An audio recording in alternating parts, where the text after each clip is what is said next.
Hello students, welcome to all of you आपके अपने YouTube channel Smart Brain Technical Academy में। आज हम जो टॉपिक लेकर आए हैं इलेक्ट्रिकल मशीन्स के और टारगेट लेकर, वो रहेगा हमारा टॉर्क स्लिप कैरेक्टरिस्टिक्स। इससे पहले हमने ऑलरेडी 2 वीडियोस इलेक्ट्रिकल मशीन्स के इंडक्शन मोटर की वर्किंग को टारगेट में लेते हुए slip, synchronous speed, rotor speed, slip frequency, इसके ऊपर एंड इसी के बेस न्यूमेरिकल्स को कवर किया है। उसको अगर आपने नहीं देखा है तो उसको आप जरूर देखिए। अब बात आती है आज का टॉपिक जो हम लेके चल रहे हैं, टॉर्क स्लिप कैरेक्टरिस्टिक्स। ये है क्या? ध्यान रखिएगा, टॉर्क स्लिप कैरेक्टरिस्टिक्स क्या करती है? प्रोवाइड करती है हमें इंफॉर्मेशन किसके रिगार्डिंग, कि किस तरह से हमारी इंडक्शन मोटर परफॉर्म कर रही है। मतलब इंडक्शन मोटर की परफॉर्मेंस को प्रोवाइड करने का जो मेथड है उसको, या जिसके थ्रू हम इसकी परफॉर्मेंस को ऑब्टेन कर सकते हैं, वो हमारी क्या कहलाती है? कैरेक्टरिस्टिक्स। कौन सी? Torque slip characteristics. अब इस कैरेक्टरिस्टिक्स की बात करें तो ये कैरेक्टरिस्टिक्स आपके लिए वेरी वेरी इंपॉर्टेंट है। आप प्रीवियस ईयर के पेपर देखिए बेटा, वहां पे आपको यहाँ से क्वेश्चन मिलता है और इस बार भी प्रिंट होने के चांसेस हैं। बात आती है सर इसमें करना क्या होगा, किस तरह से हम इसको करना है। तो सबसे पहली बात, इसको रटना नहीं है। हम इस पर्टिकुलर टॉपिक को 2 पोर्शंस में कवर करेंगे। फर्स्ट पोर्शन तो वो रहेगा जिसके अंदर हम इसको किस तरह से ऑब्टेन करते हैं उसकी बात करेंगे, एंड आफ्टर देन इसका सिग्निफिकेंस इफेक्ट। तो चलिए टाइम ना वेस्ट करते हुए स्टार्ट करते हैं आज के टॉपिक को। सबसे पहली बात, टॉर्क स्लिप कैरेक्टरिस्टिक्स क्या करती है? It provide the information it provide the information of performance of induction motor induction motor की परफॉर्मेंस को बताती है। कौन? Torque slip characteristics. कैसे बताते हैं? तो सबसे पहले इसका जो यूजफुल फॉर्मूला है वो आपको ध्यान रखना है। यूजफुल फॉर्मूला जो हमारा रहने वाला है टॉर्क स्लिप कैरेक्टरिस्टिक्स का, वो क्या है? टॉर्क जो हमारा रहेगा वो क्या रहेगा? KT S alpha upon H square plus alpha square. आपको सबसे पहले ये फॉर्मूला क्या रखना है? माइंड में फिट रखना है कि जो टॉर्क होता है वो उसका फॉर्मूला क्या है कि KT S alpha upon H square plus alpha square. बात आती है सर यहाँ पे क्या क्या है, तो आप ऑब्जर्व करिए। इस जगह पर जो KT है, इस KT is known as, KT क्या है? हमारा एक कांस्टेंट है, प्रोपोर्शनल कांस्टेंट। सर S क्या है? S is known as slip. Alpha क्या है? Alpha is another constant. But ये जो कांस्टेंट है ये डिपेंड करता है मशीन की मैन्युफैक्चरिंग पर। एक मिनट, विजिबल है? हाँ, ये जो अल्फा है ये डिपेंड करता है मशीन की कंस्ट्रक्शन पर। मींस अल्फा जो है वो क्या है? Alpha is the ratio of rotor resistance to the rotor reactance. Means ये रोटर जो आपका डिजाइन हो चुका है इंडक्शन मोटर में उसके ऊपर डिपेंड करता है। बट एक बार मशीन डिजाइन हो गई, आफ्टर देन इसके ऊपर कोई इफेक्ट नहीं आएगा। अब सर इसकी कैरेक्टरिस्टिक्स को हम कैसे ऑब्टेन करें? रटना नहीं है। सबसे पहले बिल्कुल सिंपलेस्ट फॉर्म में इसकी कैरेक्टरिस्टिक्स को बनाने की कोशिश करते हैं। हमने क्या किया सर? हमें बनानी है टॉर्क स्लिप कैरेक्टरिस्टिक्स। यहाँ पे हमने लिया स्लिप, हमने यहाँ पे लिया है टॉर्क। चलिए अब बात करते हैं इसके आगे की तरफ। टॉर्क स्लिप कैरेक्टरिस्टिक्स में सबसे मेन पॉइंट जो बच्चों के लिए बहुत परेशान करता है, कई बार टॉर्क स्लिप बोलता है, कई बार टॉर्क स्पीड बोलता है। इन दोनों में डिफरेंस रखिएगा। स्लिप मैं साथ ही साथ आपको लिख के दे रहा हूँ स्पीड, आप इसकी कंसेप्ट को समझ लेना। स्लिप और स्पीड, इसका पहले इसका बेसिक देखते हैं। ये बताइए, प्रीवियस लेक्चर में हमने पढ़ाया था स्लिप क्या होती है? Synchronous speed minus rotor speed upon synchronous speed. Yes और नो? ये टॉपिक से अलग है बट कैरेक्टरिस्टिक्स में काम करे। अब आप ऑब्जर्व करिए, स्लिप की वैल्यू 0 से लेकर 1 तक जाएगी। ठीक है, हमने माना कि स्लिप कहां से कहां लाई कर रहा है? 0 से अपनी मैक्सिमम वैल्यू 1 तक अपन क्या कर रहे हैं? लेके चल रहे हैं। अब आप ऑब्जर्व करिए, स्लिप की वैल्यू 0 कब होगी? ये S0 कब होगा? जब स्पीड क्या होगी? ns होगी। मतलब यदि हमारे पास रोटर की स्पीड सिंक्रोनस स्पीड के इक्वल है, ऑब्जर्व करिए, तो ns माइनस ns 0, 0 में ns का डिवाइड किया 0, मतलब स्लिप 0 है। इसका मतलब क्या है? स्लिप 0 है, इसका मतलब है जो स्पीड है वो आपकी सिंक्रोनस है। मतलब यदि कोई भी मशीन अपनी मैक्सिमम स्पीड से रोटेट कर रही है, सिंक्रोनस स्पीड से रोटेट कर रही है, मतलब उसमें स्लिप कितना है, 0। नेक्स्ट वन, s की वैल्यू 1 कब होगी, जब हमारे पास n 0 होगा, क्योंकि ns माइनस 0, ns में ns का डिवाइड किया कितना जाएगा, 1, मतलब स्लिप 1 कब होगा, जब हमारे पास रोटर की स्पीड क्या होगी, 0, मतलब स्टैंड स्टिल कंडीशन, जब इस रोटर रुकी हुई है उसी केस में स्लिप कितना मिलेगा, 1। यहाँ तक क्लियर है।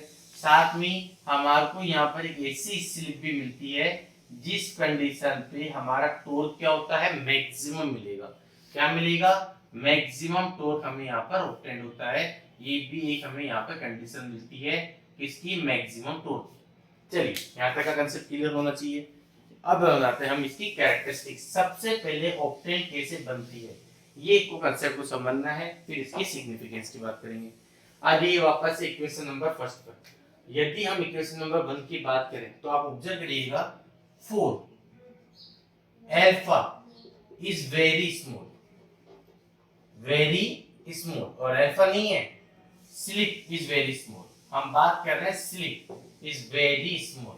हमने केस 1 लिया जब स्लिप की वैल्यू क्या है, बहुत कम है, किसकी कंपैरिजन में, अल्फा की कंपैरिजन में। If s is very small, यदि s की वैल्यू बहुत कम है तो इसके अकॉर्डिंग हम बोल सकते हैं क्या, s इज वेरी स्मॉल, मतलब जो अल्फा स्क्वायर है वो बहुत ज्यादा है as compare to the s square के। s is very small as compare to the alpha, ये पहले ही कम है तो उसका स्क्वायर और भी कम हो जाएगा। अब h square very less than as compare to alpha square, मतलब ये h स्क्वायर तो क्या हो गया हमारा, नेग्लिजिबल हो गया। नेग्लिजिबल हो गया तो मतलब अपन क्या बोल सकते हैं, दैट इज जो हमारा टॉर्क है वो डायरेक्टली प्रोपोर्शनल होगा किसके, स्लिप के। और ये वाला कांसेप्ट क्लियर है क्या कि जो टॉर्क है वो हमारा डायरेक्टली प्रोपोर्शनल होगा किसके, स्लिप। अगर टॉर्क स्लिप के डायरेक्टली प्रोपोर्शनल है, दैट इज हम क्या बोल सकते हैं कि जैसे जैसे स्लिप हमारा इंक्रीज होगा, 10 जैसे हमारा स्लिप इंक्रीज होगा हमारा टॉर्क भी क्या होता चला जाएगा, इंक्रीज होता चला जाएगा। मतलब स्लिप हमारा 0 से जब इंक्रीज हो रहा है, या हम बोल सकते हैं स्पीड जब हमारे पास मैक्सिमम से कम होती जा रही है तो हमारा टॉर्क क्या होगा, इंक्रीज होना स्टार्ट होगा, लाइक दिस। ये हो गया हमारा टॉर्क इंक्रीज लीनियरली। और ये कर्व किसको शो कर रहा है कि जो टॉर्क है वो डायरेक्टली प्रोपोर्शनल है किसके, स्लिप के। यहाँ तक का क्लियर है क्या। चलिए आगे देखते हैं। सेकंड केस क्या होगा, 4 as slip is very high, slip is very high। चलिए अगर हम स्लिप को वेरी हाई एज्यूम करते हैं, मतलब अल्फा की कंपैरिजन में स्लिप बहुत हाई हो गया है। अगर s की वैल्यू बहुत हाई है s स्क्वायर से, मतलब हम लिख सकते हैं क्या बेटा, s square is very very very high as compare to the alpha square. अगर s स्क्वायर वेरी हाई है तो अब अल्फा स्क्वायर क्या हो जाएगा, यहाँ पे नेग्लिजिबल। तो हमारे पास जो टॉर्क मिलेगा वो क्या मिलेगा, हमें मिलेगा proportional to s upon s square. दिख रहा है, s upon s square means हमारे को यहाँ पे जो टॉर्क मिलेगा वो मिलेगा inversely proportional to the s। Inversely proportional to the s का मतलब हो गया कि अब यहाँ पर जब स्लिप वापस से इंक्रीज होना स्टार्ट होगी अपनी मैक्सिमम टॉर्क से, तो हमारा टॉर्क डिक्रीज होना स्टार्ट हो जाएगा। वो कैसे होगा, एक्सपोनेंशियली डिक्रीज लाइक दिस। ये हो गया डिक्रीज, और अपनी मैक्सिमम स्लिप पर जब रोटर रुका हुआ है उस केस में जो ये स्लिप होता है 0 कभी नहीं मिलेगा। इस स्लिप को बोलते हैं कि टर्न पे जो टॉर्क मिलता है इसको बोलते हैं स्टार्टिंग टॉर्क। और ये कैरेक्टरिस्टिक्स मिलती है जब स्लिप हमारा इनवर्सली प्रोपोर्शनल है। अब बोलिए ये जो हमें कैरेक्टरिस्टिक्स मिल रही है इस कैरेक्टरिस्टिक्स को बोला जाता है torque slip characteristic. I hope आपको इसका ये जो कंसेप्ट है ये पूरा क्लियर हुआ होगा कि किस तरह से हमें टॉर्क स्लिप कैरेक्टरिस्टिक्स ऑब्टेन होती है। तो यहाँ तक का सबका क्लियर है। चलिए अब आगे बढ़ते हैं। नेक्स्ट इसकी सिग्निफिकेंस कैरेक्टरिस्टिक किस तरह से ऑब्टेन होती है उसकी हम बात करते हैं।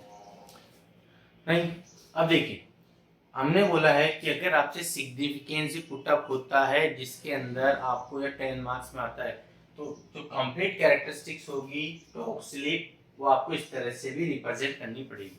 अब बात करें यहाँ पर तो आप ऑब्जर्व करिए इस s इक्वल्स टू 0 से s इक्वल्स टू 1 जो कि मोटरिंग रीजन है।